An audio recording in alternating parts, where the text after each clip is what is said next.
If you find your passion, you're gonna have this tremendous energy. It's sustainable energy. But momentum requires you always do the next thing to keep the momentum going. And the reason you get yourself in a passionate place is so that you change your life, and the only thing that changes your life is making a decision. So while you're in this passionate state, that's where you make decisions. You don't make decisions when you're like, oh, I don't know, what do you think? All right, let's decide. If you make a decision in a state without momentum, if you make a decision from a place where there's no passion, you are not gonna get momentum. It'll kill momentum. It's decide, commit, and resolve. Some of you, in the past, you've gotten momentum, you've gotten passionate, you've even made a decision, but a decision is the first step. Decision is like a war. I gotta do this or that. All right, I'm gonna make myself do this. But commitment is when you now, after you've decided, you commit to do this for the long term. Whether it's hard or easy, doesn't matter. You're doing this. It takes it from this moment and it carries it into the future even when things are difficult. And the third state is resolve. Resolve means it's done. It's like, it doesn't even if you took action, it's done inside you, so it's done out there. There's no question whatsoever. Then once you decide, the only way the commitment and the energy and the momentum continues is if you take immediate, massive what, my friends? Massive what? Write down in your notes, massive action is the cure-all. Massive action is the cure-all. If you're having a difficult time with something, your relationship isn't where you want it to be, your finances are not where you want to be, your body's not where you want to be, your business is not where you want to be, you need to take massive action. And if that doesn't work, try something else. If that doesn't work, try something else. Keep going with massive action and you will find the way, because it will give you momentum. What some people call luck, some people call grace. There's, if you do the right things over and over again and with total focus, sometimes, you get good fortune that comes your way. And you tend to have more good fortune when you're totally focused and decisive and you take lots of action than if you kind of just sit around and accept things like you don't have a future. But the point of the matter is, this guy turned it around. What was he like after he got through this problem? After he had his breakthrough, after he faced cancer, racing against some other guy seemed like nothing by comparison. You're not much of a competitor. I faced death. And he goes on to win Tour de France after Tour de France after Tour de France, breaking every record anyone could ever imagine. What do you do decades ago, half a century ago almost now, and someone says to you, go to the back of the bus, and you're African American? One woman just decided, you know what? You can't take my dignity from me.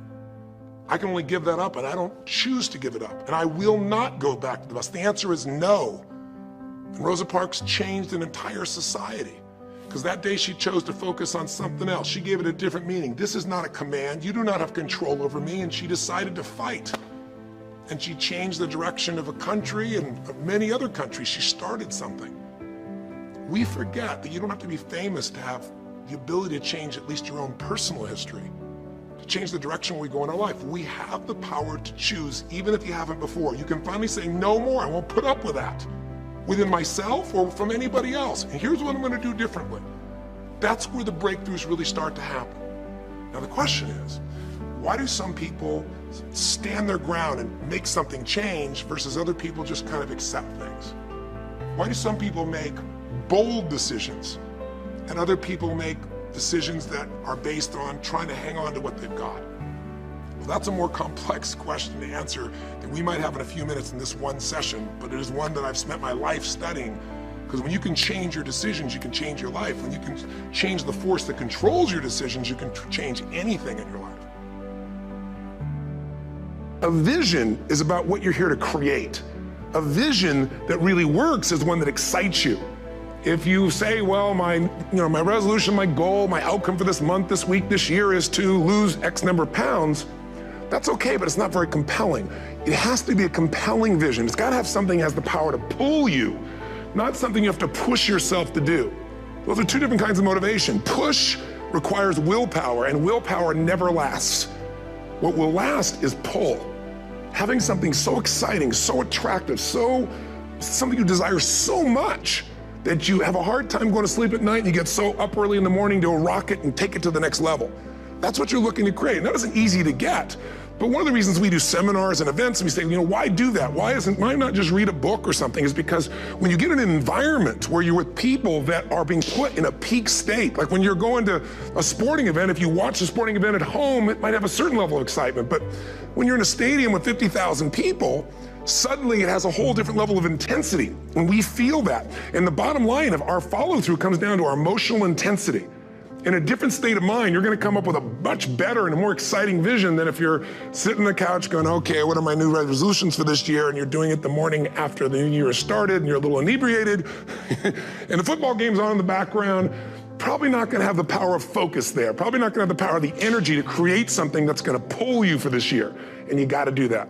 So it's gotta be a vision that's compelling. Something that it's going to be a gift to make sure that it happens. I want to talk to you about your goals and dreams and things that you want to achieve with your life. And I want you to think about them in your personal life, things that you want to achieve. And in my case, I'm living the life that I love, and I love the life that I live because my mother raised me to be the kind of person to want to make the world a better place than how it is right now. So I want you to think about something in your personal life that you'd like to do, or someone you'd like to do something for. And then I want you to think about your financial freedom number. People say money won't make you happy, but there was something that I believe in very strongly. It can make you happy, but the people who say that just never had any. Red Fox said money ain't everything, but it can sure make a down payment on what you want. So I want you to think about your financial freedom number, or doing something, a job or some cause that you want to represent. And that brings me to, I want you to think about your life, living a life that will outlive you. As I look at and reflect on my mother, every time I come in the office, I see her picture and I realize she resonated with the words of Horace Mann, who said we should be ashamed to die until we've made some major contribution to humankind. And as you reflect on and looking at your life in and out of the pandemic, and as all of us, I think, are in a place where we are marching toward finding meaning and purpose in our lives. I want you to write this down: service. My mother, Anna Marie, she believed in service. My favorite book says that the greatest among you will be your servant. And it was Earl Nightingale who said that your success in life or failure is directly related to the quality and the quantity of the service that you provide. As you look at yourself and look at your life right now, what service can you provide in and out of the pandemic that will make a tremendous impact, that will make your life count, that will be able to establish you as a person who lived a meaningful, purposeful life and made a difference for others? It was John H. Johnson who, with a $500 loan from his mother, and he built a $400 million empire. He said, "There's no defense against an excellence of service that meets a pressing public need." Have a service-driven life.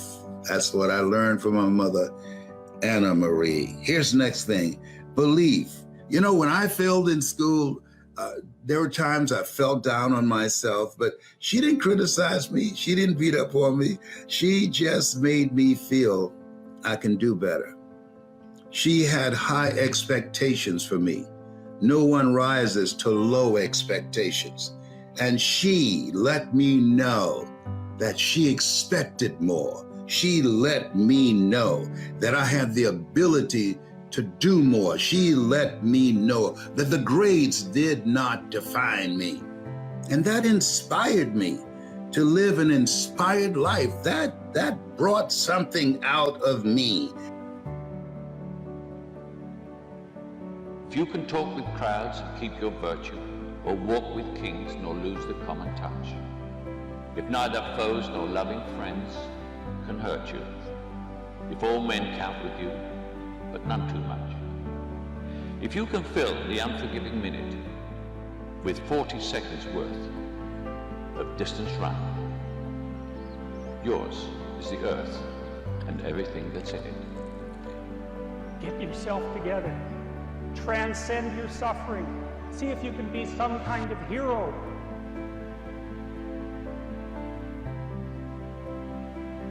Remember this, your life is not about you.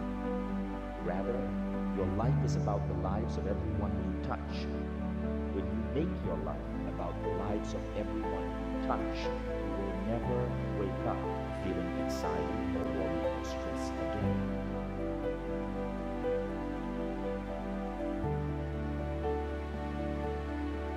Make a choice. Like, you just decide what it's going to be, who you're going to be, how you're going to do it. Just decide. If that's the game that we're playing, if I can construct my belief system, if I can choose at any moment to believe something that's more empowering, one can have no smaller or greater mastery than mastery over oneself.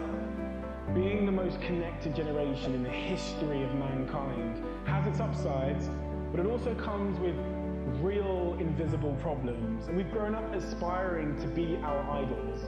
And that's dangerous. I mean, aspiring to achieve great things is fine, but aspiring to be our idols is dangerous. It's dangerous to want to be someone you're not. It's also not possible, but it's dangerous. And social media has glamorized the lives of a few, and we get to see their nice cars and their holidays and their wonderful lifestyle, and we want that. But we don't see the years and years of hustle, the pain, the sacrifice, the natural talent they had, the innate passion for their craft, the incredible details Steve Jobs saw the world in, or the unbelievable hardship that Richard Branson went through to get there. We don't see that. We just see the destination, and we want that. But most of us don't have and aren't willing to give what it takes to fulfill that journey, because it's not our journey, it's theirs.